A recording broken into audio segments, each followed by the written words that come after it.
ముఖ్యంగా ఈ రాష్ట్ర ప్రభుత్వ తీరు ఎట్లా ఉందంటే దొంగలు పడ్డాక 6 నెలల కుక్కలు మొరిగినట్టు ఇవాళ కేసీఆర్ గారు పొలం బాట పట్టిన తర్వాత కంటి తుడుపు చర్యలు ప్రారంభించారు. గతంలో కూడా మీరు చూశారు, కేఆర్ఎంబి ప్రాజెక్టులను కేంద్ర ప్రభుత్వానికి అప్పజెప్పి నిద్రపోతున్నటువంటి ఈ ప్రభుత్వాన్ని తట్టి లేపింది, ఉద్యమాల ద్వారా ఈ ప్రభుత్వాన్ని కళ్ళు తెరిపించింది బీఆర్ఎస్ పార్టీయే. ఈ రోజు ఇప్పుడు కరువుపై కూడా కేసీఆర్ గారు పొలం బాట బట్టి కాలు బయట పెట్టినాకనే ఈ ప్రభుత్వం దిద్దుబాటు చర్యలు ప్రారంభించింది. మీరు చూస్తే నిన్న కాళేశ్వరం ప్రాజెక్టులో భాగంగా గాయత్రి పంప్ హౌస్ నుంచి వరద కాలువకు నీళ్లు విడుదల చేయడం జరిగింది.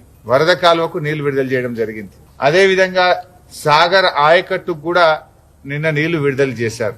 ఇది ఎప్పుడు చేసిండ్రు?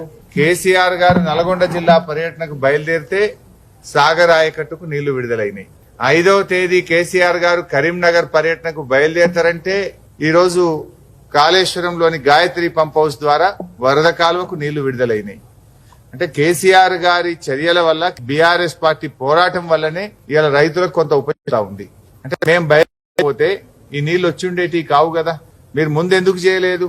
నీళ్లే లేవు అన్నారు, ఇవాళ అప్పుడు ఇవ్వము అన్నటువంటి వాళ్ళు ఇప్పుడు ఇస్తున్నారంటే బీఆర్ఎస్ పార్టీ ఒత్తిడి, బీఆర్ఎస్ పార్టీ పోరాట ఫలితం అని కూడా చెప్పుకోక తప్పదు. అదేవిధంగా ఈ రోజు రైతులకు బీఆర్ఎస్ పార్టీ తరఫున మేము న్యాయం చేయాలని ప్రభుత్వం ముందు కొన్ని డిమాండ్లు పెడతా ఉన్నాం. వడగళ్ల వాన వల్ల గాని, పంటలు ఎండిపోవడం వల్ల నష్టపోయినటువంటి రైతులకు ఎకరానికి 25,000 రూపాయల ఆర్థిక సహాయాన్ని వెంటనే అందించాలని డిమాండ్ చేస్తా ఉన్నాం.